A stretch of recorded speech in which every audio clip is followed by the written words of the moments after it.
કઈ જગ્યાએ આવ્યા છો તમે? હું અત્યારે ભાવનગરમાં છું, બનમુખ હોસ્પિટલ. કઈ જગ્યાએ રહેવાનું બેન તમારે? મારે ગામડે હાજીપર રહેવાનું છે.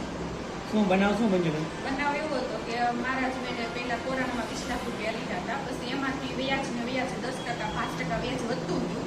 અને પછી એવી રીતે 2023માં અમે કેસ પણ કર્યો. આવી રીતે જ બન્યું હતું બધું.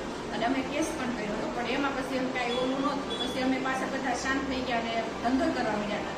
પછી પાછા અત્યારે આવી રીતે બન્યું અને અમારા ઘરે પછી આવી ટોર્ચર કરવા માંડ્યા. જે ઉસીના પૈસા હતા રામભાઈ કરીને છે, એનો મને ફોન આવ્યો હતો. તમે મોનો જ્યાં હોય ને એને રાખજો કે એને હું રીતે મારી નાખીશ કે એવો ધમકી. અને અત્યારે કાલના અમારા ઘરે બેઠા છે, અમારા ઘરે ખાધું પીધું એને બધી વસ્તુ એને અમે વ્યવસ્થિત રાખી. અમે કીધું કે ભાઈ અમારા ઉસીના પૈસા છે, તમે અમને હેરાન ન કરો, અમારી પાસે હશે તો અમે દઈ દેવું એમ.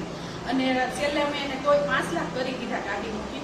અને 50,000 મારા સસરા બહારથી લાવીને અમે એને દીધા, પણ તોય એ નહોતા માનતા. થોડા દિવસ પાછું ટોર્ચર. પણ કાલ સવારના અમારા ઘરે બેઠા હતા. આજે સવારમાં એને મારી હારે ધડાઈ કરી હતી કે ગમે ત્યાંથી પૈસા લાવી ગયો એ કે અને પૈસા જોઈએ છે એમ. પછી મારા હસબન્ડ 8 દિવસથી બહાર હતા પૈસાની વ્યવસ્થા કરતા, પણ ન થઈ પૈસાની વ્યવસ્થા. અને અમારે એને દઈ દેવાના હતા, ઉસીના હતા, પણ તોય એ નો અમને એવી રીતે ટોર્ચર કર્યા કે તો દઈ જ ગયો. પછી અહીંયા આવે આ પગલું ભર્યું મને નહોતી ખબર, હું ગામડે રહું છું.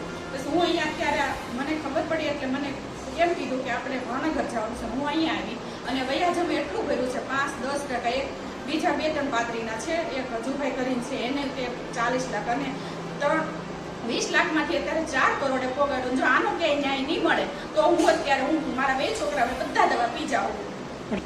અત્યારે 20 લાખ હતી અને પણ અત્યારે ઉસીના 20 લાખ છે ને એ વધારે હેરાન કરે છે. અમે એને કીધું કે અમારે દઈ દેવાના છે ભાઈ, તમે આવી રીતે હેરાન અમને ન કરો.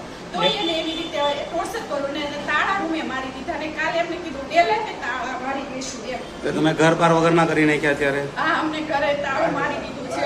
અને અત્યારે ડેલે કે હું તાળું મારી દઈશ જો પૈસા નહીં પતે તો. અને એ કે ગમે એમ કરીને તમારે અમને પૈસા દેવા જ પડશે, કે દેવા જ પડશે. એવી રીતે અમને અત્યારે ટોર્ચર કર્યા છે. વ્યક્તિનું નામ શું છે બેન? રામભાઈ કરીને છે. પોલીસ ફરિયાદ કરી છે આ વિશે તમે? હા.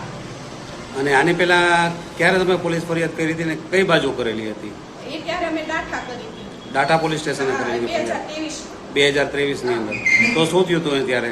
ત્યારે પછી બધું સમાધાન કરી બતાવી દીધું હતું અને બધું થઈ ગયું હતું. રેગ્યુલર કામે થઈ જાતું તો બધું ધંધો કરીને અમે દેશું ભાઈ અમે કીધું, પણ એમ નહોતા એ કોઈ માનતા એમ.